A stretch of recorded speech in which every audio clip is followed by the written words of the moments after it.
Este podcast é uma produção Reverber.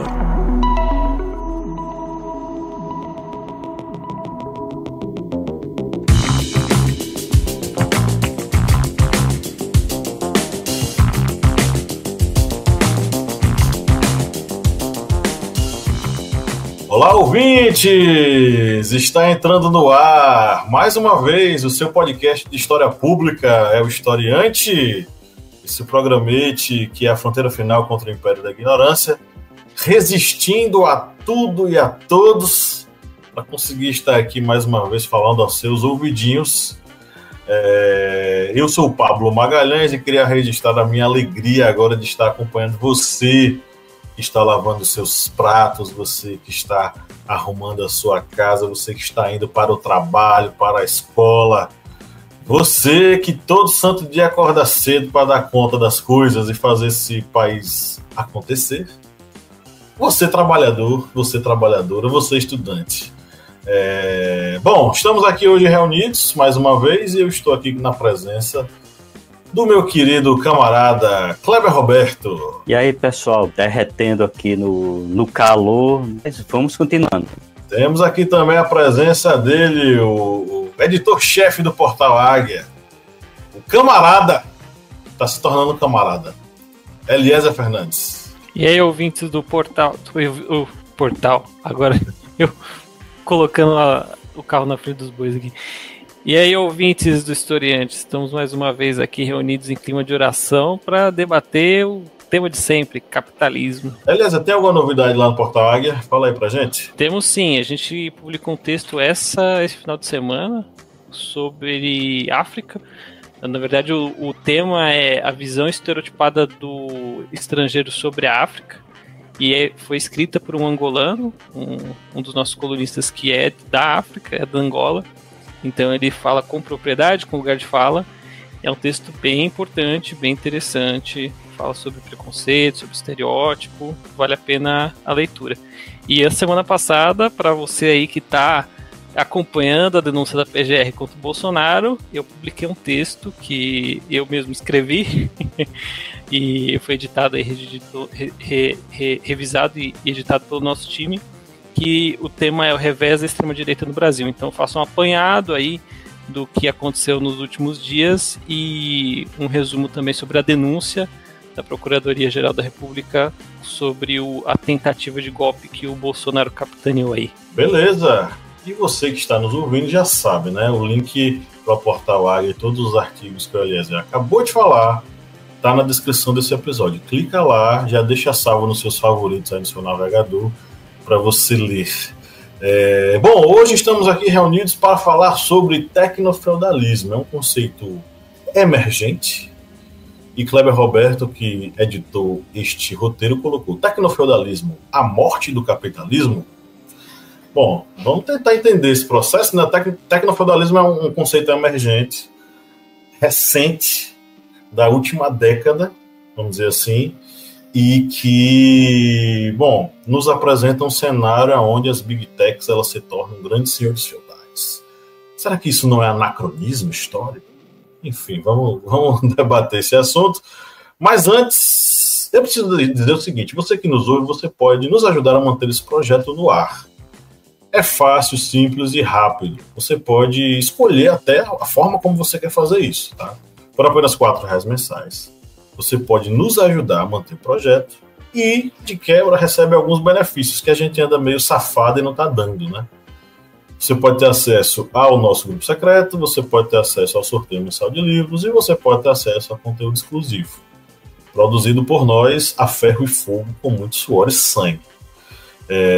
Então você pode utilizar ou apoia.se/historiante, ou você pode utilizar o Pix do Historiante, o historiante@gmail.com, ou você pode fazer isso pelo aplicativo da Aurelo. Você que gosta de ouvir podcasts, prefira usar a Aurelo para ouvir o seu podcaster preferido, inclusive o Historiante, que pode ser também o seu preferido. Lá, a cada play, você ajuda a fazer com que o seu podcast preferido fique no ar, porque a Aurelo paga aos produtores de conteúdo um valor a cada play. E lá você também pode usar a ferramenta para apoiar por apenas R$4 mensais. Faça isso, É rápido, simples e você paga uma água, uma garrafa d'água, pelo menos duas, né? Eu acho que dá 2 garrafas d'água para a gente tomar ao longo do episódio. Bom, isto posto, vamos para a nossa central de absurdos da podosfera, a marmota da semana com o Kleber Roberto. Marmota da semana. É a marmota que quase que ia sendo substituída pouco antes dessa gravação, mas eu disse, não, vai ser esse que tem que ficar, realmente. Que foi, né, uma homenagem que tivemos aí no Dia Internacional das Mulheres. Tudo que é tudo aqui que são falas é do indivíduo que se comentou aqui. Não sou eu, viu? Não sou eu que estou comentando isso aqui. É coisa da reportagem que vem direto da revista Fórum e todas as aspas são de um digníssimo prefeito. Porque vamos aqui para a reportagem da revista Fórum, que é prefeito causa revolta ao homenagear mulheres por lavarem louça. No último sábado, 8 de março, foi celebrado o Dia Internacional das Mulheres. E o prefeito de Iúna, Romário Vieira, Podemos, Espírito Santo, fez um discurso que pode ser considerado, no mínimo, inacreditável. Com o objetivo de prestar uma, entre aspas, homenagem às mulheres, o gestor surpreendeu ao destacar um papel bastante estereotipado. Na tribuna da Câmara Municipal de Iúna, Vieira agradeceu às mulheres por manterem a louça limpa. E aqui, ó, gente, aqui agora é aspas dele, viu? Desse prefeito. A minha homenagem a todas as mulheres. Eu falo, gente, não tenho palavras para dizer para vocês o quanto vocês são especiais, o quanto vocês são importantes. Sem vocês, nossa vida, nós não somos ninguém. Iniciou o prefeito. Em seguida, ele afirmou que sem as mulheres tudo ficaria sujo. Eu fico pensando quando eu entro em casa, passo na pia e vejo um monte de copo, garfo, tudo sujo. Daqui a pouquinho você olha de novo e está tudo limpinho, lavadinho. Se não fosse vocês, essas mulheres, concluiu. E conclui aqui também a reportagem. É o gestor, né? É o gestor, realmente. Não sei nem o que falar. É eleito. E, gente, isso aí, ele não caiu assim de paraquedas lá e foi administrar, não. Ele foi eleito. Isso aí recebeu voto. Os seres humanos que chegam no topo da hierarquia de poder em situações que a gente fala que é democraticamente eleita, prova que a nossa espécie tá indo de mal a pior, né, cara? Tu olha esses caras aí, Donald Trump, extrema-direita, aí você fala, não é possível, gente. A gente tá ficando muito idiota, né, como espécie. Tá ficando muito idiota. A gente tá voltando pra, sei lá, antes da pré-história. Porque o indivíduo democraticamente eleito é esse aí, esse gestor aí, ó. Ele fala, tem uma parte que ele fala, não, porque a gente acorda, aí a louça tá suja, aí depois a gente volta e a louça tá limpa. Tá limpa. A mulher dele faz mágica, né? Ela faz assim. E aí os pratos somem. Uau! E eu dizendo que essa reportagem quase ela foi de arrasta, mas disse, não, isso aqui tem que ficar porque eu vi a reportagem do café, né? O café fake. Preparo em pó para mistura em pó, sabor café tradicional. Quando você vê que reportagem é essa? O pessoal criou, inventou, né? Agora é o que suco de café. Eu, não, tá demais, tá complicado agora. Acho que eu vou comprar um desse. Vou comprar um pra Pablo. Pablo gosta de tomar café sem açúcar, que é uma coisa assim bizarra, uma coisa assim sem sentido. Aí eu vou mandar pra ele provar esse café que sem açúcar, para ver se ele... porque baratear os alimentos, os caras entendem, vou diminuir o preço, não, vou piorar o produto e aí sim eu consigo cobrar mais barato, né? Enfim.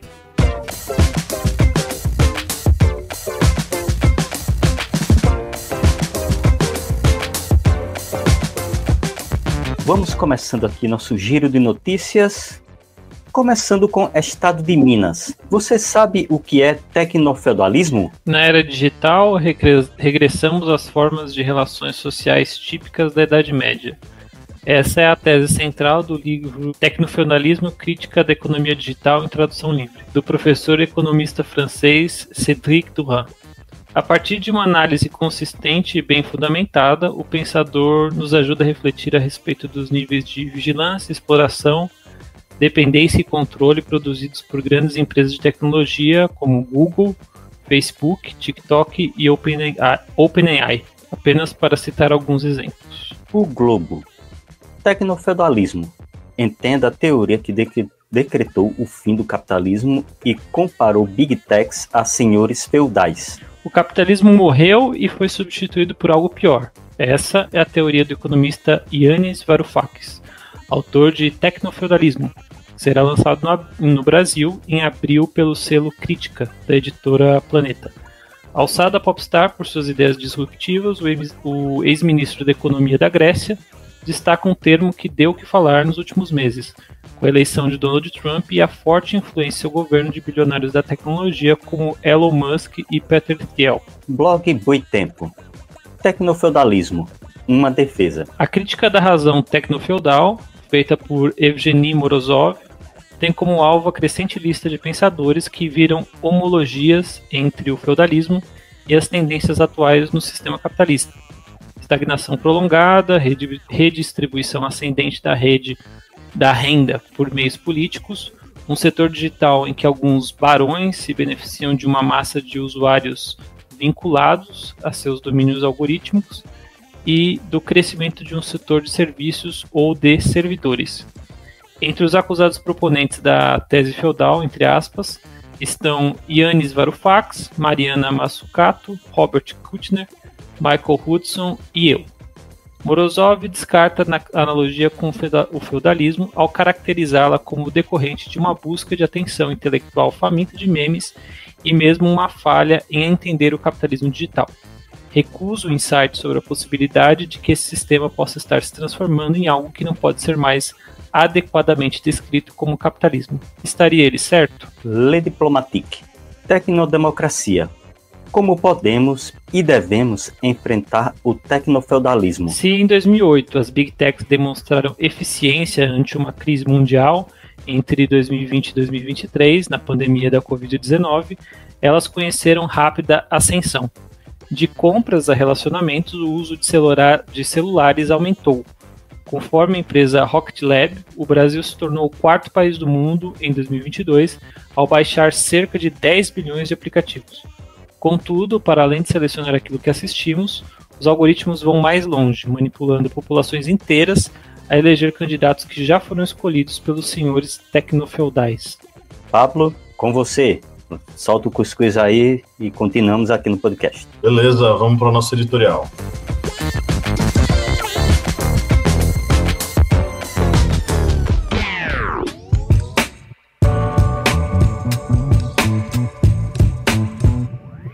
O tecnofeudalismo emerge com uma estrutura contemporânea que, embora revestida de novidades digitais, ecoa formas de dominação que remontam ao medievo. Não se trata de um retorno literal ao feudalismo, mas de uma reconfiguração das relações de poder, onde a exploração e a subjugação assumem roupagens tecnológicas. Nesse cenário, as grandes corporações de tecnologia ocupam o lugar dos senhores feudais, enquanto os usuários, produtores de dados e conteúdos, são reduzidos a uma condição análoga à dos servos, que labutam sem usufruir plenamente dos frutos de seu trabalho. Historicamente, o feudalismo caracterizou-se pela concentração de terras nas mãos de uma aristocracia que detinha o controle sobre os meios de produção essenciais à vida, a terra. Os camponeses, destituídos de propriedade, trabalhavam a terra em troca de proteção e do direito de subsistir. Hoje, a terra foi substituída pelos dados, e os castelos medievais deram lugar a servidores e plataformas digitais. As corporações tecnológicas, como verdadeiros senhores feudais, acumulam e controlam os dados, que são o novo recurso estratégico. Os usuários, por sua vez, cedem suas informações pessoais, seu tempo e sua atenção, em troca de acesso a serviços que, em última instância, reforçam o poder dessas corporações. O tecnofeudalismo mantém e intensifica a lógica da concentração de poder e riqueza nas mãos de poucos. A Revolução Industrial, no século XVIII, trouxe consigo a exploração do trabalho assalariado, onde o operário vendia sua força de trabalho em troca de um salário. No entanto, no tecnofeudalismo, a exploração assume uma forma mais sutil e abrangente. Os usuários não são apenas trabalhadores assalariados, são também produtores de valor que não recebem compensação direta por seu trabalho digital. Cada like, cada postagem, cada busca online gera valor que é apropriado pelas plataformas. A história do capitalismo é marcada por ciclos de acumulação e crise. O tecnofeudalismo pode ser visto como uma resposta às crises do capitalismo tardio, onde a financiarização e a especulação tornaram-se dominantes. As grandes empresas de tecnologia, com seus monopólios e oligopólios, representam uma nova fase de acumulação, onde o controle sobre os dados e a infraestrutura digital é central. Essa concentração de poder é econômica, mas também é política. A Starlink de Elon Musk ilustra bem as dinâmicas do tecnofeudalismo. Ao prometer conectar áreas remotas do globo à internet via satélite, Musk se coloca como um benfeitor da humanidade, mas na prática, sua iniciativa reforça a concentração de poder nas mãos de uma única corporação. A infraestrutura de comunicação, que deveria ser um bem comum, é privatizada e controlada por um bilionário cujos interesses não coincidem com os da coletividade. A empresa monetiza o acesso à informação, estabelecendo uma nova forma de dependência. Países e comunidades que aderem ao serviço ficam à mercê das decisões unilaterais de Musk, que já demonstrou, em conflitos como a guerra da Ucrânia, o poder de ativar ou desativar serviços conforme suas conveniências políticas ou pessoais. Meus amigos, como é que vocês leem esse tecnofeudalismo? Como é que vocês entendem ele? Como é que vocês associam ou não a esse capitalismo que nós temos, esse grande sistema do capital que gere, que organiza, que ordena as dinâmicas globais na contemporaneidade? Passo a bola para vocês.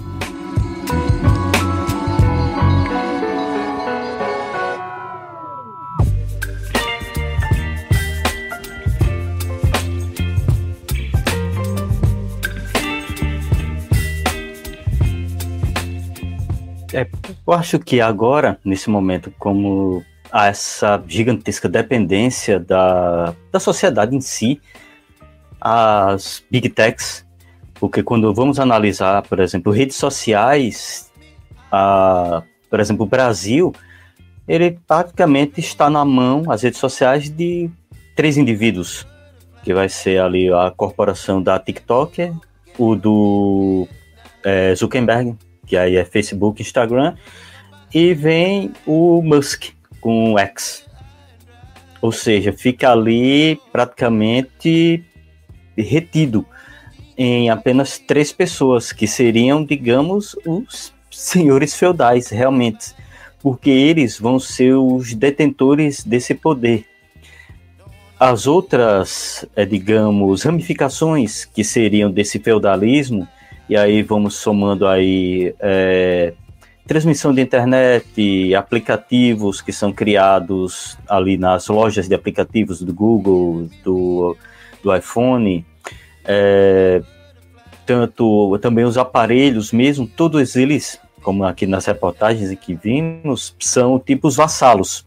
Ou seja, eles são dependentes, eles criam todo esse sistema de internet, de aplicativos, de celulares para atenderem o quê? As redes sociais. E nós, seres humanos normais, comuns, somos os servos, que estamos ali servindo os nossos dados para enriquecer os algoritmos desses senhores feudais. E a gente entende que esse tecnofeudalismo, ele tem... Primeira coisa que não vamos fazer, digamos, um comparativo, porque atores são totalmente diferentes, são situações totalmente diferentes, tecnologias totalmente diferentes com relação ao feudalismo medieval, que se estendeu ali em locais até a Revolução Francesa, como disse bem o medievalista Jacques Legoff. Mas esse tecnofeudalismo seria a concentração de poder na mão de poucos, e esse poder é um poder que é quase inconteste. É um poder que até mesmo as grandes esferas de mídia do Brasil são dependentes das redes sociais.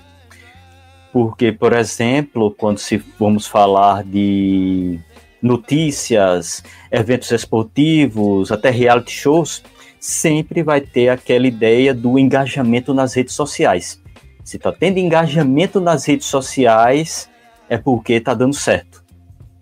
Então, para vocês verem que até mesmo a grande mídia também já começa a ficar dependente desses conglomerados, desse domínio,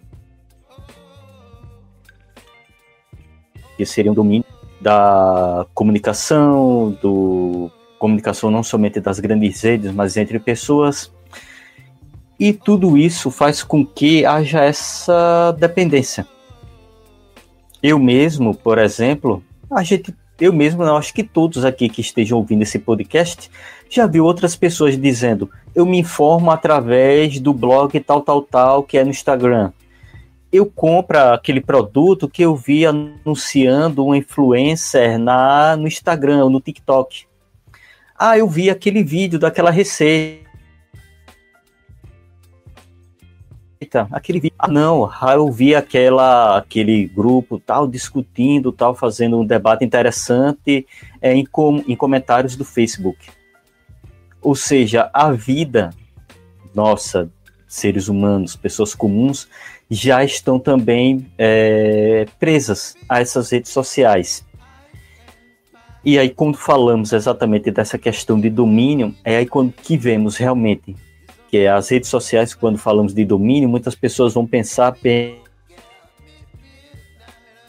na foto, aquela pessoa ali que fez um trend, ou fez algo que conseguiu um engajamento grande, mas as redes sociais, elas realmente já fazem parte do convívio constante da sociedade. E dessa sociedade, como eu disse, lá do topo da pirâmide, da grande mídia, dos poderosos, que vão depender desse tecnofeudalismo, até nós ali, o fim, a base dessa pirâmide, que somos apenas consumidores de produtos que são muitas vezes entregues para a gente através de algoritmos. Tem um outro debate também relacionado a esse surgimento desses oligopólios, que é um crescimento de poder tão absurdo que eles estão começando a romper até com os fundos de investimento, né? Porque as Big Techs, elas são, vamos dizer assim, a frente, né? A fachada do dinheiro. Mas o dinheiro mesmo, o que financia essas grandes empresas, são fundos de investimento, como a BlackRock, a Fidelity, que são empresas que, assim, eles movimentam trilhões de dólares. São empresas que têm mais dinheiro do que países aí. E esses fundos, as empresas de tecnologia dependem dos fundos para existir. Só que com o advento aí do segundo mandato do Trump e a posição do Elon Musk como figura central desse governo, ele tem mostrado que ele não vai mais aceitar o que os investidores demandam em relação às suas empresas. Porque assim, o Elon Musk, ele tem um sério problema de ego, né? Ele tem um ego extremamente desproporcional em relação à pessoa. E ele entende que ele é um pequeno deusinho. Então, por exemplo, ele não quer que os investidores falem para ele o que ele vai fazer, o que o governo fale para ele o que ele vai fazer. E ele tem arquitetado e montado planos para sair disso. E não é só o Elon Musk, outros líderes aí, por exemplo, da Amazon, da Meta, também estão seguindo no mesmo caminho. E essa cúpula do governo Trump, que cada vez mais é ligada ao Elon Musk e seus lacaios de confiança, estão fazendo com que ele utilize a estrutura governamental dos Estados Unidos para beneficiar seus próprios negócios. E ele não quer mais saber assim se os acionistas vão gostar ou não do que ele estava falando. Por exemplo, há pouco tempo atrás, acho que foi semana passada, ele fez um comentário lá na rede social dele, no X, falando que o Carlos Slim, que é um dos magnatas mexicanos, né, dono da Claro ou da Oi, não lembro, ele falou que o Carlos Slim era ligado ao narcotráfico. E o Carlos Slim, como não tem paciência nenhuma para esse tipo de palhaçada, falou assim: não, então eu vou cortar todos os meus contatos com a Starlink. O Kleber fez a correção aqui, é o dono da Claro. ele cortou todos os contratos com a Starlink e outras empresas do grupo do Elon Musk, e fez ele perder, acho que 29 bilhões em um dia, assim, um negócio tipo absurdo. Só que, mesmo assim, o Musk não voltou atrás, e ele também entrou em conflito. Eu falei da BlackRock há pouco tempo atrás.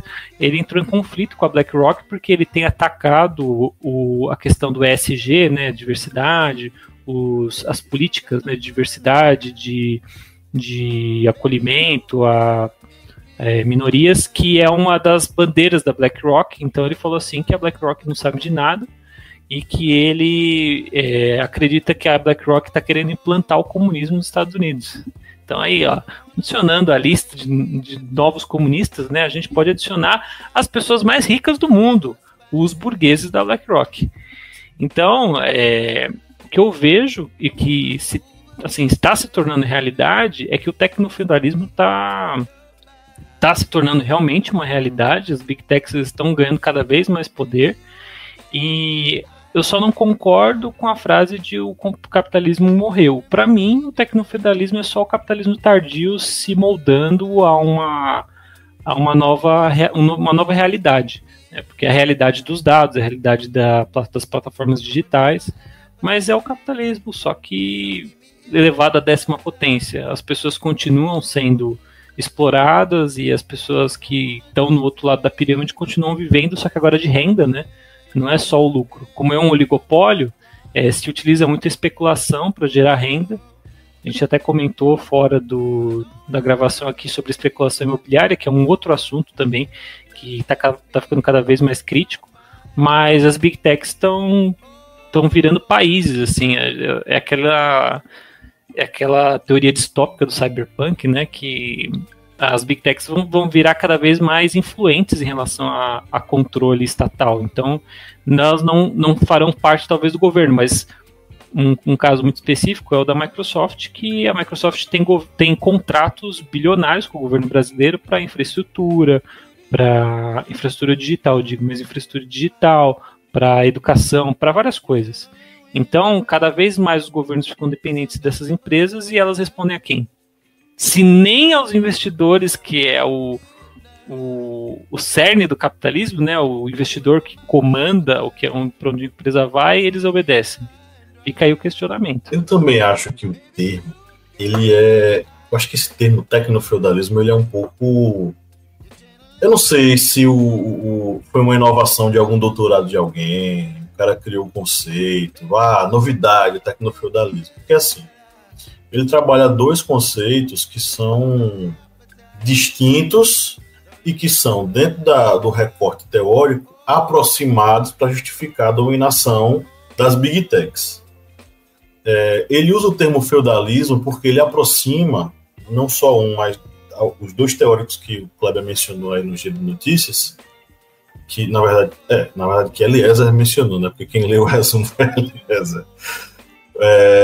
Os dois autores, eles mencionam o seguinte, que agora a riqueza, que são os dados, que são extraídos do usuário, eram no feudalismo a terra, fazendo uma comparação que eu acho meio forçada. Os dados, eles são riqueza, assim como diversos outros produtos, eles se tornaram fonte por exemplo, as matérias-primas nos processos neocoloniais do imperialismo, elas eram unidades de riqueza. Os dados, eles são a matéria-prima contemporânea, assim como a terra um dia foi essa unidade de riqueza no período feudal. Ou seja, não só no período feudal, diversos outros momentos históricos tiveram essa unidade de riqueza explorada pelos donos do capital, ao longo de vários períodos. E aí vem uma diferença que eu acho fundamental e que distancia o que a gente vive hoje do feudalismo. Não havia conceito de lucro no feudalismo. O lucro inexistia porque ele era atacado pela igreja. Era pecado lucrar. Hoje, o que é que as Big Techs fazem com os dados? Eliezer sabe muito bem disso. O que é que as Big Techs fazem com os dados dos usuários? Elas armazenam e depois vendem para outras empresas. Para lucrar, correto? Então existe a noção de lucro, e aí volta. No feudalismo isso não existia. Quando é que a noção de lucro vai surgir como base de um sistema econômico? No capitalismo. Aí como é que eu digo que isso é o fim do capitalismo? Se ele reforça uma das ideias básicas do processo de construção de um mercado global capitalista, a acumulação de riqueza, o lucro sobre determinada unidade, seja de trabalho, de mão de obra, de matéria-prima, seja de qualquer coisa. Então, assim, eu acho que o termo é um pouquinho de forçação de barra, mas vamos lá, vamos trabalhar dentro dessa realidade. O tecnofeudalismo, ele significa o quê? O domínio quase que territorial, né, das big techs sobre as pessoas. E aí são dois conceitos de território, né?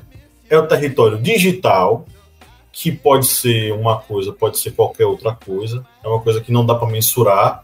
É um território gigantesco, mas se a gente puder definir, vamos definir assim, existe o território do Instagram, existe o território do TikTok, existe o território das mídias sociais. Sobre esses territórios há um grande senhor feudal, que é, no caso, Zuckerberg, né? É ele quem manda no Instagram, é ele quem manda no... Não no TikTok, o TikTok é chinês, né? Ou eu tô errado? Isso, o TikTok é chinês. Só rapidinho, e no X, como é que é lá no X do Elon Musk? Toca o hino do terceiro Reich lá. O X é nada mais do que uma ferramenta do Musk para comunicar o que ele quer que comunique para concretizar a estratégia dele, assim como Starlink, a Tesla e outras empresas, a empresa de inteligência artificial que ele criou, são tudo ferramentas. Ele é que nem o Dr. Evil. Ele é claramente aquele arquétipo, aquele estereótipo do cara que não é o gênio, né? Porque ele não é gênio, mas é tipo o vilão, né? Que nem o Megamente, assim, que ele quer utilizar todo o poder que ele tem para dominação. E não é só chegar a ser o homem mais rico do mundo, né? E o ser humano mais rico do mundo, que é o caso dele. Ele quer o poder efetivo e real. É que nem aquela série House of Cards mostra, não sei se você já assistiu. Já assisti. Essa série, ela fala que existe o poder econômico, que é um poder que é restringido pelas leis econômicas e pelas leis estatutárias dos países, e tem o poder real, poder que não é influenciável pelo dinheiro, que é o poder poder eleito, né? Vamos dizer assim, em democracias, mas é o poder político. Então ele fala, o poder econômico é você ter um prédio gigante, mas lá na periferia da cidade, lá nos subúrbios, ele fala. O poder político é você ter um prédio, que talvez não é tão grande, mas no centro da cidade. E o que ele quer dizer com isso? Esse é um poder que permanece, porque o centro da cidade sempre fica, né? Dependendo da onde a cidade crescer ou não, o centro da cidade permanece. E o poder político ele permanece, porque desde a época da pré-história, os líderes eram os que mandavam na população. Então existe um poder econômico que vai até certo ponto. Mas o Musk e outras pessoas que estão aí nesse mundo das Big Techs já enxergaram que não é só isso. Existe um poder muito maior. Ele tem essa vontade de levar o povo para Marte, a vontade esdrúxula dele, mas isso é só um ego trip, né? Ele quer mostrar que ele manda. É basicamente um problema de ego. Ele quer mostrar que ele manda, que ele tem poder real. É mostrar que nem a NASA, que é toda poderosa na tecnologia, ele conseguiu. Enfim, é só para concluir. Nós temos esses vários territórios, no caso, né? Que não são palpáveis. Não dá para mensurar o alcance e o domínio desses caras. Agora, sim, do ponto de vista ideológico, os caras conseguem alimentar a cabeça da população o tempo inteiro com esse tipo de conteúdo. Então, assim, o que eu vejo, o que eu leio, é que a gente está chegando num capitalismo tecnocrata. E no final das contas, o capitalismo ele sempre será tecnocrata. Mas é o capitalismo tecnocrata digital. Eu acho que é esse momento que a gente está vivendo. Capitalismo tecnocrata digital. Que é quando essas big techs elas começam a aparecer como os grandes condutores, ditadores do capital, porque o mundo é cada vez mais digital e as pessoas são cada vez mais afeitas à sua vida digital. Então, eu acho que é uma forçaçãozinha de barra que a gente está vendo aí, dessa criação desse novo conceito. Acho que nem é tão novo assim. Mas trabalhando dentro dessa perspectiva, de fato, né? Vamos lá, vamos trabalhar com a ideia de que é tecnofeudalismo? Será que nós temos realmente grandes senhores feudais digitais? Não sei. O Elon Musk é um grande senhor feudal digital? Vocês acreditam nisso? Vocês enxergam dessa forma? É questão de conceito, né? O senhor feudal, ele pertencia a uma... Vou deixar o Kleber explicar melhor, mas existia uma linha sanguínea que fazia com que uma pessoa que era pertencente a uma família, ela conseguisse entrar na linhagem de poder, sucessão de um estado, né? Então, dependendo, você começava, sei lá, com um nobre de casta baixa e, sei lá, ele tem uma filha que casa com um cara de uma casta mais alta, esses dois têm um filho, esse filho se casa com uma princesa que é herdeira de uma dinastia na Espanha e pronto. Só o fato de serem nobres, eles conseguem ganhar acesso num mundo que ninguém mais tinha acesso. É uma questão de casta. O que a gente tem no tecnofeudalismo é acumulação de capital. Então, será que as pessoas que estão ali nos círculos de poder do mundo, elas vão aceitar essas pessoas que são, vamos dizer assim, new money? Elas estão chegando agora? Eu não sei, eu acho que tem uma questão distinta aí. Novamente, eu vou usar o argumento de gente... Novamente, a história não é história se repetindo, que história não se repete. Viu? Isso aí é história cíclica e vai se repetir igual. Não, isso a gente apaga isso aí. Como eu disse, atores são diferentes, épocas são diferentes, as tecnologias são diferentes. Mas vamos lá, Elon Musk como um senhor feudal moderno. Não é isso mesmo, Pablo? Vamos dizer assim? Vamos ter ideia de que o senhor feudal era aquela pessoa que tinha bastante poder e recursos. Esse senhor feudal, muitas vezes esse senhor feudal, em vários locais, ele poderia ter recursos superior ao próprio rei. Ele não era o rei, viu, gente? Senhor feudal é uma coisa, o rei é outra. E esse senhor feudal, ele poderia ter exércitos, fortificações. Muitas vezes um rei, ele poderia dar títulos, duque, marquês, barão, e isso tudo com a ideia de que você vai receber esse baronato, você vai ser o barão de tal região. Isso aí com a ideia de que você vai proteger essa região. Se tiver um inimigo que vier daqui, você é o barão, você vai ter seus vassalos, ou seja, o rei acima. Abaixo do rei vai ser esse senhor feudal, que, como eu disse, muitas vezes um senhor feudal que tinha um exército maior que um exército que o rei poderia convocar. Na grande maioria das vezes era o rei que convocava os seus senhores feudais para que eles mobilizassem seus homens para defender o seu reino. Aí vamos lá, esse rei está acima, o senhor feudal, os seus vassalos, e ali nos vassalos, abaixo deles, os servos. Que muita gente acaba misturando tudo, né? Acaba achando que é o vassalo, que vai ser o camponês, mas não é isso não. O vassalo ainda está acima ali do camponês, do artesão, daquele que trabalhava com as mãos, digamos assim, aquela pessoa que era o trabalhador. Esse vassalo que vai receber o título, digamos, a nomeação de vassalagem do senhor feudal, ele ainda está acima. E esse Elon Musk, vamos dizer, esse Elon Musk, ele pode ter, digamos assim, esse espelhar, vamos dizer assim, que eu não gosto de dizer igual. Não é igual, gente. É atores diferentes, situações diferentes. Mas ele vai espelhar um pouco um senhor feudal. O homem que tem muito recurso. O homem mais rico do mundo, infelizmente. Que a gente sabe as atitudes dele. Principalmente com relação à política. Com relação à política, tem isso aí. Mas vamos lá. Elon Musk, que tem muito poder financeiro, mas ele não tem o poder que tem o rei, o Trump.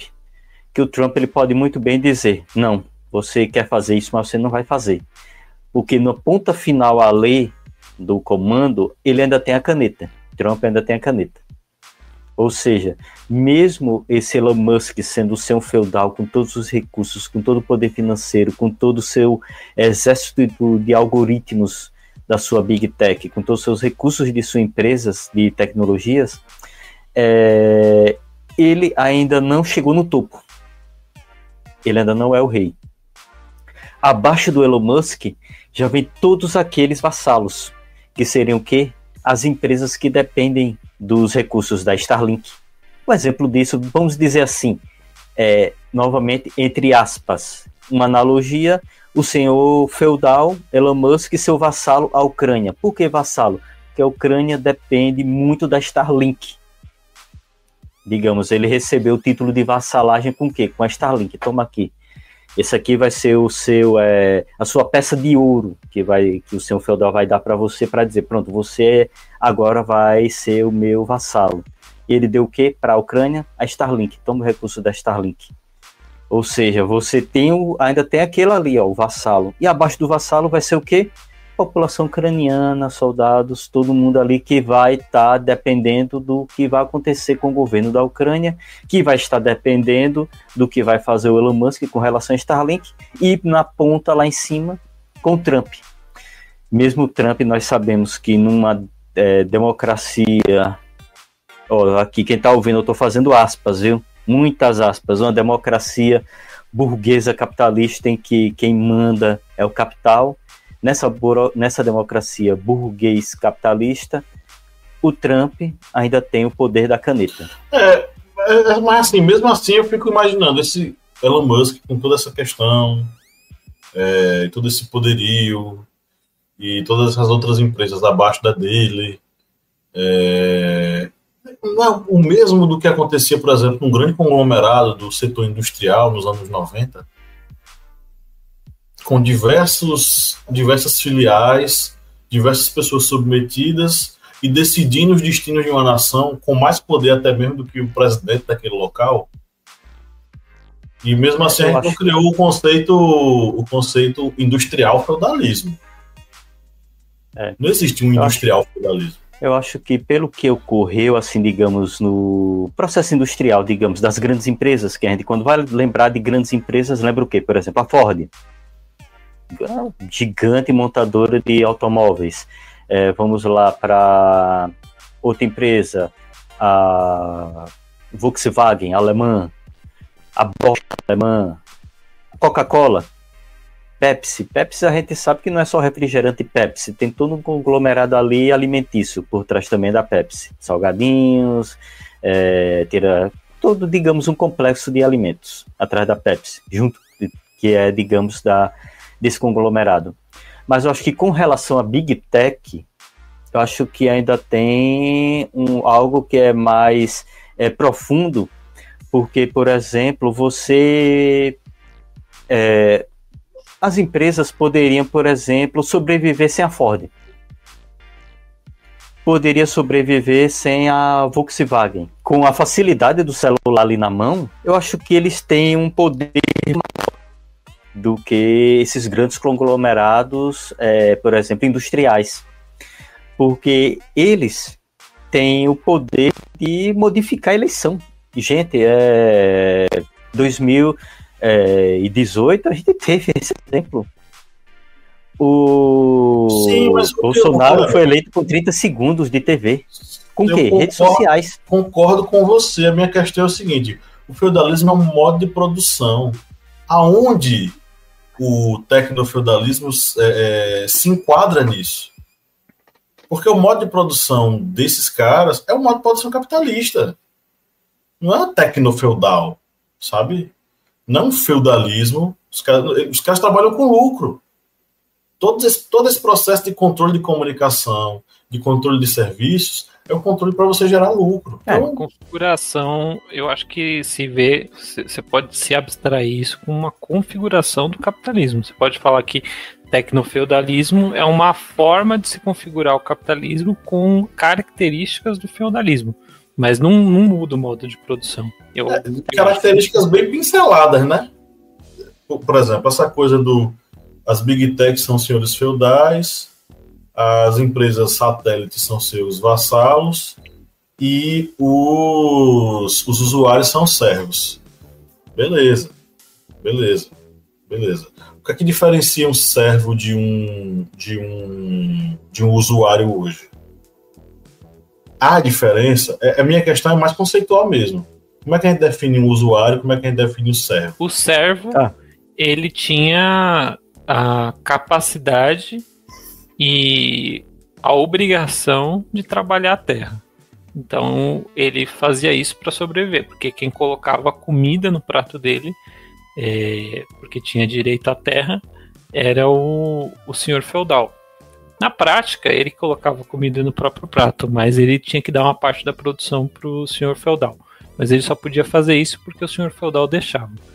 No tecnofeudalismo, aqui entre aspas, o senhor feudal, que seria o dono da plataforma, ele permite que a pessoa crie conteúdo, e aí esse conteúdo ela pode usar para colocar a comida no prato, né? Pagar as contas. Então a pessoa ela continua produzindo, né? Dando uma parte, inclusive, porque tem uma parcela do lucro que vai pro senhor feudal, né? Que é a plataforma, mas o valor que a pessoa adquire ali vai ser o que ela vai usar para pagar as contas. Mas isso se aplica no conceito, no âmbito de criadores de conteúdo, pessoas que utilizam as plataformas digitais para as redes sociais ou outras plataformas para espalhar seu conteúdo, empresas que usam marketing digital, etc. Agora, uma pessoa que, por exemplo, trabalha com agricultura familiar, uma pessoa que trabalha, sei lá, como motorista de ônibus, é um conceito que já não cai tanto em tecnofeudalismo. Então, assim, é difícil dizer que o sistema capitalista ele está se modificando o suficiente para ganhar um novo nome. Eu concordo com o Pablo. Eu acho que, na verdade, ele só está se aprofundando numa... Sei lá, ele está pegando a raiz do capitalismo, que é o lucro, né, a obtenção maximizada do lucro, sem nenhum tipo de misericórdia, né, seja pelo planeta, seja pelos outros seres humanos, e está levando isso à 10ª potência. Mas eu já falei isso no começo do episódio. Né? E aí tem outra questão. E quem tem um perfil no Instagram? Não é o trabalho da pessoa, mas a pessoa está lá produzindo conteúdo, né? Postando suas coisas. Isso gera visualizações, gera views. Isso não necessariamente vai ser usado por ela para botar prato, comida na mesa. E essa pessoa? Aí já começam as diferenças. Então, existem subjetividades imensas em torno dessa questão. Uma coisa que você falou sobre o Ford, na verdade o Kleber que trouxe o nome, mas você tinha falado de conglomerados da época industrial. Eu estava pesquisando quem que é o conselho de administração da BlackRock, que é a maior empresa de investimento, de fundo de investimento do mundo, e um dos membros, o sobrenome é Ford. Então, assim, essa linha sanguínea continua no poder, porque assim, não se engane, as Big Techs têm poder, mas a BlackRock e as outras empresas de investimento têm muito mais poder. Tipo, a Meta e a Amazon são concorrentes, a BlackRock investe nas duas, e a BlackRock pode falar, tu vai fazer um layoff hoje, você vai mandar 10 mil funcionários embora. Eles não têm o que falar, se eles não fizerem isso, a BlackRock corta os investimentos e eles perdem tudo vai, a liquidez acaba, tudo, todos os investimentos, os ativos, tudo, eles podem perder tudo de um dia para o outro, dependendo de uma decisão, de uma canetada ali do dono do fundo de investimentos. Então eles têm muito poder. E aí também tem isso que eu falei, as Big Techs estão tentando sair dessas amarras, mas quem que vai ser vitorioso nessa guerra? Não, nessa questão que o Eliezer deixou, de que quem vai sair vencedor disso aí, eu acho que a única pessoa que não vai sair vencedor é a gente, viu? Nós usuários, acho que seremos... Não, a gente não vai vencer, viu? Isso aí, infelizmente, não vamos ser os vencedores disso aí. A não ser que a gente comece a revolução hoje e corte a cabeça dos burgueses. Hoje, você que está ouvindo esse episódio, se organize politicamente. Cabe a você, cidadão, classe trabalhadora, se unir, se organizar para que a gente derrube esse sistema. Fica aí, toca a Internacional Comunista aí. Roda a vinheta. É como tem aqui no site no artigo do Le Diplomatique, que a tecnodemocracia começaria com o quê? Regulamentar uma regulação pesada com relação às redes sociais. Infelizmente, isso está cada vez mais distante. Cada vez mais distante, porque a lei, por exemplo, o nosso Congresso é cada vez mais subserviente aos interesses dos poderosos, das Big Techs. Para conseguir regulamentar elas, ou seja, tem que passar por esse Congresso que não vai querer. E aí fica essas brechas, fica essas lacunas. O Judiciário tenta fazer o que pode fazer ali através da lei de dados, né? Mas, infelizmente, essa regulamentação mais pesada, que poderia evitar a difusão de fake news, o uso dos algoritmos de forma assim tão descarada, isso aí, infelizmente, está cada vez mais distante. Mas, como a Elisa disse, isso aí não ocorre também, principalmente porque não é uma mobilização popular intensa, assim, de manifestações, de protestos, solicitando a regulamentação das redes sociais. Fica tudo muito ali solto, entendeu? Quando alguém vai comentar, regulamentar, já começa logo o estardalhaço das Big Techs. É censura, vai tentar tirar gente, vai tentar bloquear conteúdo, censurar conteúdo, e a gente sabe muito bem, quem estuda um mínimo disso sabe que não é isso. É exatamente evitar os abusos que vêm constantemente ocorrendo. E esse exemplo desse poder que eles têm com relação a evitar essa regulamentação foi a última tentativa. Quando se comentou-se um projeto de regulamentação, o Google mesmo tinha a mensagem na barra do Google, abaixo da barra de pesquisa, tinha dizendo um manifesto contra aquilo ali, dando a entender que era censura. Ou seja, as Big Techs, que, como eu disse, eles têm ali o dia a dia da pessoa tá ali nas redes sociais, as Big Techs, no Google, redes sociais, eles, na hora que disser, vamos votar isso aqui, vamos passar no conselho, vamos aprovar isso, eles vão fazer o escarcéu, é capaz de ter um movimento aí conservador, de novo aí, marchando pelas ruas, dizendo que é censura, que não é censura, é lei, regulamentação que eles precisam. Agora, deixa eu só levantar um negócio, que é o seguinte, tem uma coisa que eu vou concordar em relação à formulação do conceito de tecnofeudalismo. Não de que ele está correto, eu acho que o nome está errado. Mas tem uma questão que é muito interessante. O controle que, por exemplo, o Google tem no dia a dia das pessoas, esse controle comunicacional, ele é fundamental. Se o Google está presente no celular, se o Google está presente na agenda de trabalho da pessoa, se o Google está presente no serviço de mensagem de e-mail, se o Google está presente em diversos aspectos da vida da pessoa, até onde a pessoa salva seu conteúdo, seu material, se ela está presente em tudo isso, ela tem uma vantagem comunicacional com essas pessoas. Essa vantagem, ela tem a ver também com esse processo de desenvolvimento de tecnologias digitais. Então vamos lá, a gente falou sobre as mídias sociais, né? Mas todo serviço online que gera uma necessidade de armazenamento, comunicação, tudo isso é controle e poder. E nisso eu vou concordar. Quem detém esse poder tem uma arma letal em sua mão para manipular, para destruir democracias no mundo inteiro. O Brasil não investe em tecnologias comunicacionais digitais. Nós não temos um serviço de mensageria brasileiro, nacional. Nós não temos um serviço de GPS nacional. Tudo isso é internacional. A partir do momento em que o dono dessa Big Tech decidir, agora eu quero ferrar os brasileiros, pelo meu interesse econômico, ele ferra. O exemplo das eleições nos Estados Unidos, no Reino Unido com o Brexit, no Brasil com o Bolsonaro, e em diversos outros países onde os caras usaram essa estratégia, é um exemplo claro disso, do uso das ferramentas digitais comunicacionais como ferramenta de poder. Quando o Elon Musk desliga a Starlink, ou liga a Starlink, ou faz o diabo na Starlink em um país, isso só é possível porque aquele país não investiu em inteligências comunicacionais digitais. E nisso eu vou concordar, 100%.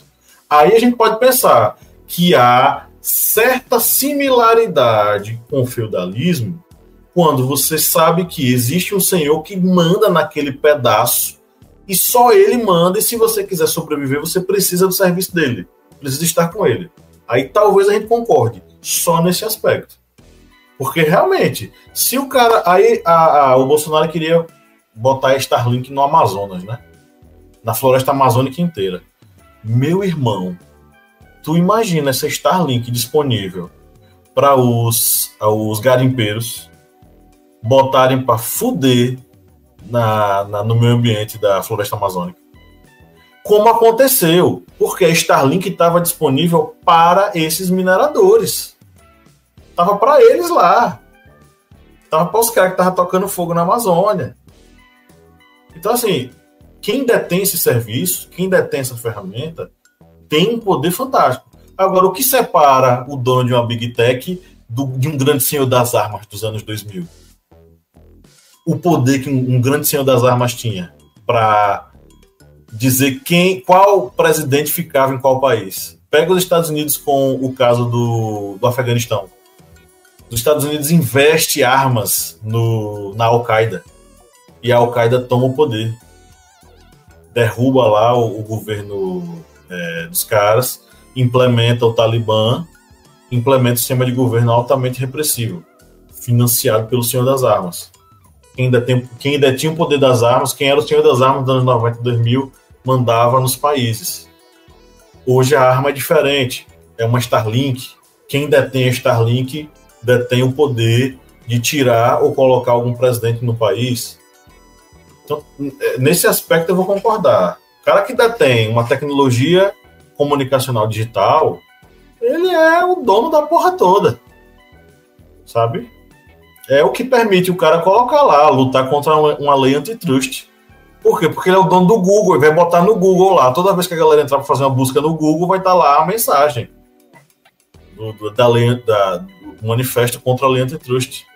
Então, eu acho que talvez mais necessário. Eu tô hoje muito cri-cri, né, com o conceito que a gente está trabalhando, mas eu acho que é necessário. Eu preciso problematizar.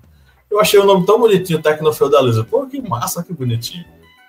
Mas de feudalismo não tem nada. A gente tá no capitalismo. O modo de produção é capitalista. Tecnofeudalismo eu acho que seria a realização da distopia do cyberpunk, né? Por exemplo, tem um livro antigo aí que fundou esse termo, que é o Neuromancer. Vocês já ouviram falar?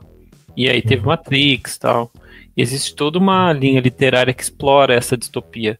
Então, se essa distopia vier a acontecer, não é impossível, tá, gente? Isso pode vir a acontecer. Aí sim vai ser algo bem parecido com o tecnofeudalismo. Só que aí é um sistema em que uma organização, uma instituição, ela é equivalente a um Estado. Equivalente na questão de burocracia, equivalente na questão de exército. Aí já é outra parada, né? Equivalente a todos os sentidos. Se você vive, por exemplo, no território daquela instituição, você faz parte daquela instituição. Então você tem uma religião, tem toda uma questão que solidifica aquilo como se fosse um poder de Estado, né? Mas é diferente. Hoje, a gente ainda não vive isso. A gente vive um controle muito grande dessas empresas, mas a gente não vive essa distopia ainda.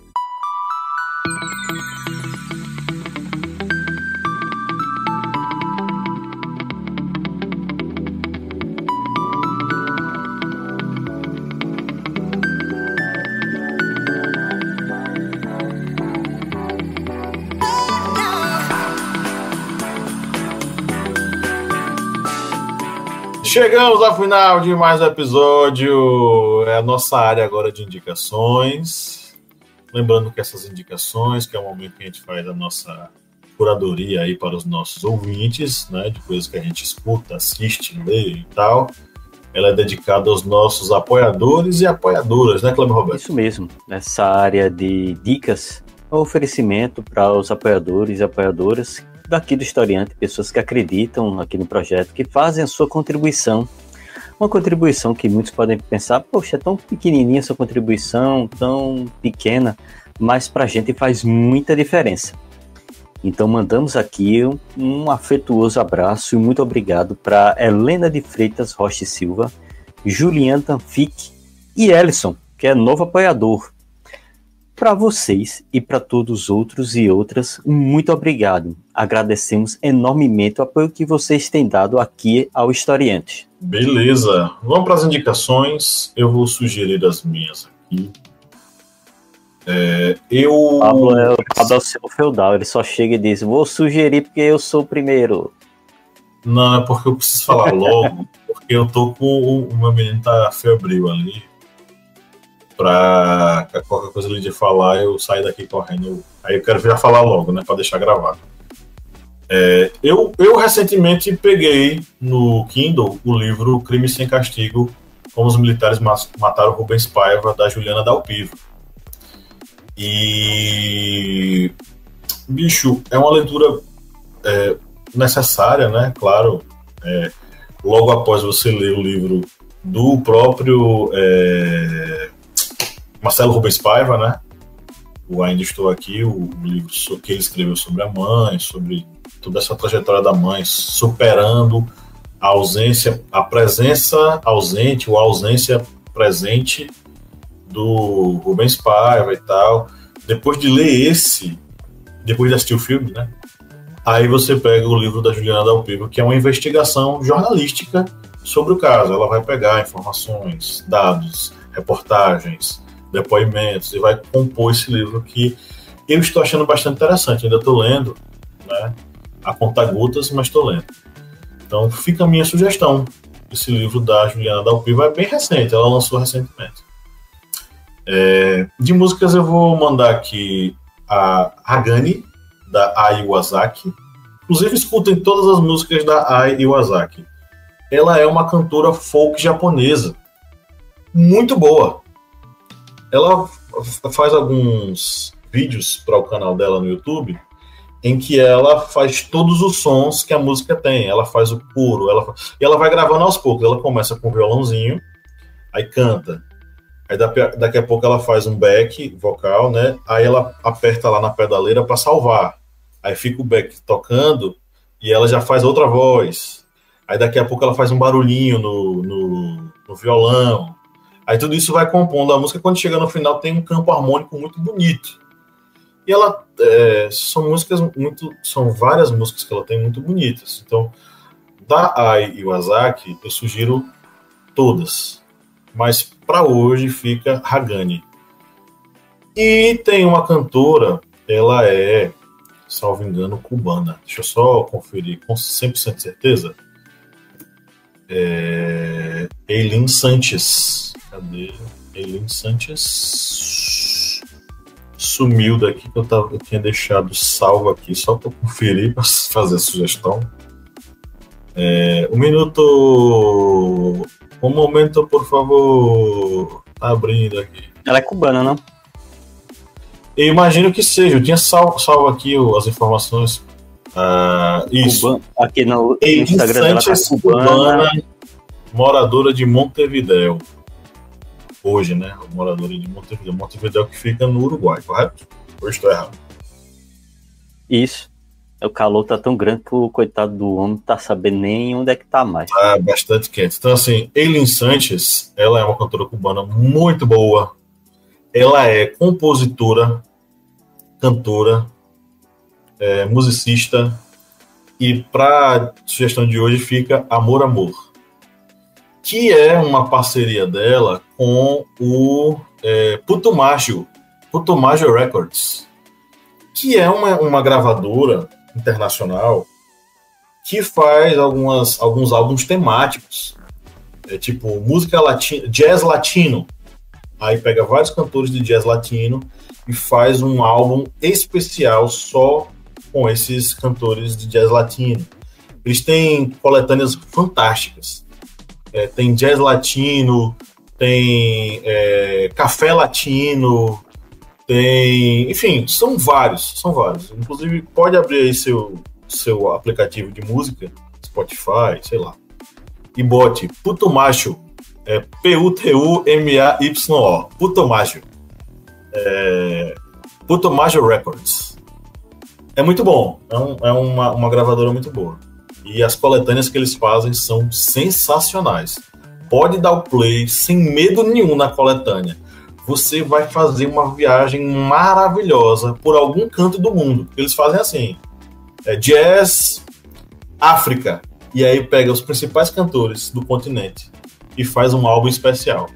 E aí você conhece cantores maravilhosos. Eu conheci Lin Sanches ouvindo uma coletânea do Putumayo Records. Então ouçam. Ficou aí mais uma indicação. Putumayo Records. É isso, amigos. Passo para vocês. Fala lá, Kleber. Você começar. Vou indicar aqui a animação, né? Que eu acho que grande parte dos ouvintes já assistiu, que é a animação Flow, que foi o ganhador aí do Oscar de melhor animação. E, gente, animação, esse prêmio de animação não é efeitos digitais, não é efeito gráfico. Porque eu vi algumas pessoas, no Trends mesmo, que eu não saí do X, Deus me livre, voltar pra lá. E aí algumas pessoas dizendo, não, mas assim, a animação não é tão legal, tem tantos efeitos como Divertidamente 2, da Pixar. Eu tive um que eu expliquei, gente, prêmio para a história em si, o conjunto da obra, digamos. É o conjunto da obra que faz o filme. E aí, como é um filme de animação, é o prêmio de melhor animação, o Oscar de melhor animação. E Flow, essa animação da Letônia, que é a história daquele gatinho preto, que é excelente, porque é uma história que vai tanto trabalhar com essa questão da sobrevivência de um ser em meio a várias outras pessoas, que no caso animais, seres, que têm diversas mentalidades. Tanto a questão do acúmulo de bens, como aquele que já se entregou para o que está ocorrendo, a sobrevivência, a busca pela sobrevivência a todo custo, ali a busca por alimentos, porque o gatinho que está sempre ali tentando pegar seu peixinho ali, que é a tentativa exatamente de sobreviver. E um mundo que está sendo destruído por uma mudança ali climática. Aí é um filme que vai trabalhar essas questões que para o ser humano são tão assim, digamos, tão duras de serem trabalhadas. A questão do procrastinação, da pessoa que já, digamos, está cansada, exaurido daquilo ali, ou então que só quer acumular bens. O outro que quer sobreviver no mundo de refugiados climáticos. Porque uma das coisas que deu para perceber é exatamente isso. A luta para sobreviver no mundo em que o clima está expulsando os seres vivos de vários locais. Tem um spoiler aqui do filme que eu acho que é interessante, quando o gatinho ele chega naquela região que tem vários pássaros brancos. Até parece uma conotação bem interessante, que o pessoal que criou o filme queria isso. O gato preto em um local de brancos, e os brancos querem expulsar ele de volta para o mar. Aí vocês lembram, né?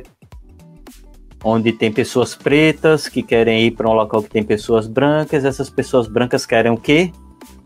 Empurrar de volta para o mar. Deu para ver digamos, isso aí. Para você, por exemplo, que quer trabalhar isso aí, digamos, em sala de aula, você pode trabalhar refugiados climáticos, questões sociais, tudo. Várias coisas assim, tudo isso aqui que eu estou citando de forma bem lúdica. E como eu disse, é um filme que realmente mereceu muito ganhar esse Oscar de melhor animação, porque é uma história bem, bem profunda. Você for assistir, pode assistir ali com bastante atenção, que você vai ver todos esses nuances ali na história. E como música, eu vou indicar duas músicas aqui, que é mais para, digamos assim, você relaxar. durante aí os seus afazeres, como bem Pablo sempre anuncia aqui no início. Você que está aí nos seus afazeres domésticos, na sua academia ou indo para o trabalho, você depois de ouvir esse podcast, você vai lá na playlist e escuta a música Driving, da banda Rush, e a música Death You, do Offspring. Você vai aí do prog rock, do Rush, até o punk, do Offspring. Estão aí minhas indicações para vocês. Beleza, já vou começar as minhas aqui. Para filme, eu tive a oportunidade de assistir Conclave, faz umas 2 semanas atrás, está nos cinemas ainda. Recomendo, assim, é uma questão de gosto, é um filme meio nichado, porque ele é parado, é um filme que, tipo, precisa de paciência para assistir, mas, na minha opinião, é uma obra de arte. O diretor conseguiu fazer as pessoas que assistem o filme entender como que funciona um conclave. Existe manipulação política, existe uma questão de ideologia, você claramente vê uma direita, uma esquerda, os conservadores e os progressistas ali no meio dos cardeais, você vê todos os fluxos de votação que existem entre os cardeais, existe uma questão política muito forte, e o filme em si, a fotografia é magnífica, a trilha sonora, o filme é muito bom, assim, eu não consegui colocar defeito, mas digo novamente, é um filme mais lento, algumas pessoas que eu já conversei dormiram assistindo o filme, então vejam bem se é o estilo de filme que vocês gostam, mas eu recomendo fortemente. Infelizmente o Papa Francisco está numa situação bem delicada, existe a chance de que ele venha a falecer, inclusive, porque ele está sofrendo com a questão de pneumonia, ele está se recuperando, mas tem sofrido bastante, porque ele já teve parada cardíaca, aliás, parada respiratória, então não se espantem se a qualquer momento o querido Papa Francisco venha a falecer, e aí a gente vai ver o que tem no filme acontecendo ao vivo, inclusive existem algumas pesquisas aí dizendo quem são os possíveis candidatos, etc. E você assistindo o filme, você consegue ter uma ideia do que pode acontecer num possível conclave. Falando de filme também, mas assim, eu não coloquei como indicação, mas o Kleber falou de Flow, eu assisti o Robô Selvagem, que também estava sendo indicado ao Oscar. Não assisti Flow, não tive a oportunidade de assistir ainda, mas Robô Selvagem eu recomendo muito, assim, demais. Um filme muito bonito, e ele encapsula o espírito do humanitário, né? Mesmo que seja um robô, o personagem principal, ele encapsula o espírito do humanitário. Só quem assiste o filme do começo ao fim consegue entender o porquê que a Ross, né, que é a robô, simboliza o que é ser uma pessoa que é humanitária.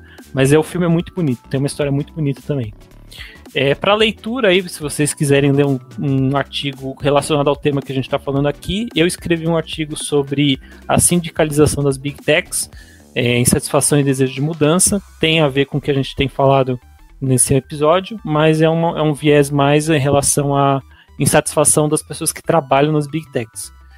E para escutar, eu nesse carnaval fui no bloquinho aqui no Ibirapuera, e quem estava lá é o ilustre Alceu Valença, e eu queria indicar aqui para vocês escutarem a música Belle de Ju, é uma música maravilhosa, assim, eu acho ela uma obra de arte, e ela tem uma magia, né? Não tem como explicar, quem nunca ouviu, escute, porque Belle de Ju é uma maravilha da nossa música. E o Alceu é uma pessoa incrível também, ele consegue movimentar multidões. E eu queria indicar também uma música chamada Light On, da Lighthouse Family, que é uma música bem anos 80, assim, também bem animada, recomendo para vocês. E essas são as minhas indicações. O Alceu tinha uma banda, eu não sei se pode chamar ela de heavy metal, mas era uma mistura de psicodelia com música, com baião, com rock também, rock progressivo. O nome da banda era Ave Sangria. Era psicodélico progressivo. Isso. E aí misturava guitarra com sanfona, com, sabe? E um visual bem heavy metal. Alceu parece, sei lá, aquele cantor do Led Zeppelin. Como é o nome dele? Putz, Kleber sabe, não? Robert Plant. Robert Plant. Ave Sangria, fantástico. Meus amigos, chega. Eles vai falar? Não, eu ia falar que ele é doidão, né, o Alceu. Ele foi pra França, essa música Belle de Joux. Ele conheceu uma artista francesa, ele foi fazer a música que se baseou num filme, só que ele não se atentou que a atriz do filme que ele estava se baseando para fazer a música não era a atriz que ele conheceu pessoalmente. E aí depois ele explica que a Belle de Joux que ele estava dedicando não era a pessoa que ele tinha conhecido. Ele fez uma confusão, e ele conta dando risada, né? Mas é muito legal. Ai, meu Deus do céu. As histórias por trás das músicas são muito bonitas. A gente tinha são muito interessantes. A gente tinha um quadro lá no Historiante que era por trás da música, por trás da canção, se não me engano. Que era justamente explicar o porquê daquela música ter sido escrita. Enfim, eram outros tempos, era um outro historiante que não existe mais. Bom, meus amigos, chegamos ao final de mais um episódio. Eu queria agradecer a você que nos ouviu até agora. Foi muito gostoso estar ao seu ouvidinho falando coisas tão legais. Espero que você tenha curtido. A gente, né, o Eliezer colocou ali, subiu fumaça branca. Enfim, amigos, é isso. Queria agradecer a você que nos ouviu até agora. Um grande abraço e no 3 vamos dar nosso tchau coletivo. 1, 2, 3, tchau!